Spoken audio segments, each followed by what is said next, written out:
ಎಲ್ಲ ಸಂಗಾಪುರ ಗ್ರಾಮಸ್ಥರಲ್ಲಿ ತಿಳಿಸುವುದೇನೆಂದರೆ, ಈ ಭಾಗದಲ್ಲಿ ಅರಣ್ಯ ಪ್ರದೇಶದಲ್ಲಿ ಗುಡ್ಡುಗಾಡಿನಲ್ಲಿ ಹೆಚ್ಚಿಗಳು ಪತ್ತೆಯಾಗಿದ್ದು ಹುಲಿ ಇರುವುದು ಖಾತ್ರಿಯಾಗಿದೆ. ಹೀಗಾಗಿ ಸಾರ್ವಜನಿಕರು ತಾವು ಯಾವುದೇ ಒಬ್ಬೊಂಟಿಯಾಗಿ ತಿರುಗಾಡಬಾರದು ಮತ್ತು ಅರಣ್ಯ ಪ್ರದೇಶದಲ್ಲಿ ರಾತ್ರಿ ತಿರುಗಾಡಬಾರದು. ಹಾಗೆ ತಮ್ಮ ಪ್ರಾಣಿಗಳನ್ನು ಸುರಕ್ಷತೆಯಿಂದ ಇಟ್ಟುಕೊಳ್ಳಬೇಕು. ಹಾಗೆ ಹೊಲಮನೆ ಕೆಲಸಗಳಿಗೆ ಹೊರಡುವಾಗ ಒಬ್ಬೊಬ್ಬರೇ ತಿರುಗಾಡಬಾರದು. ಮತ್ತೆ ಹುಲಿ ಇರುವುದು ಖಾತ್ರಿಯಾಗಿರುವುದರಿಂದ ತಾವೆಲ್ಲ ಸುರಕ್ಷತೆಯಿಂದಿರಬೇಕಾಗಿ ಸಾರ್ವಜನಿಕರಿಗೆ ತಿಳಿಸಲಾಗುತ್ತದೆ.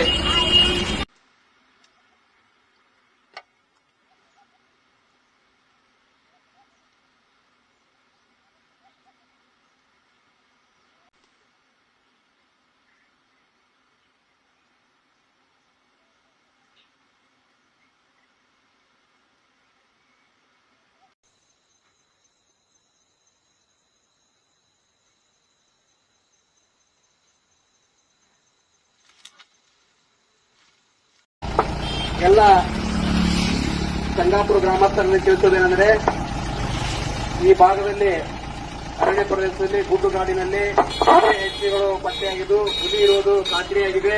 ಹೀಗಾಗಿ ಸಾರ್ವಜನಿಕರು ತಾವು ಯಾವುದೇ ಒಬ್ಬೊಂಟಿಯಾಗಿ ತಿರುಗಾಡಬಾರದು ಮತ್ತು ಅರಣ್ಯ ಪ್ರದೇಶದಲ್ಲಿ ರಾತ್ರಿ ತಿರುಗಾಡಬಾರದು. ಹಾಗೆ ತಮ್ಮ ಪ್ರಾಣಿಗಳನ್ನು ಸುರಕ್ಷತೆಯಿಂದ ಇಟ್ಟುಕೊಳ್ಳಬೇಕು.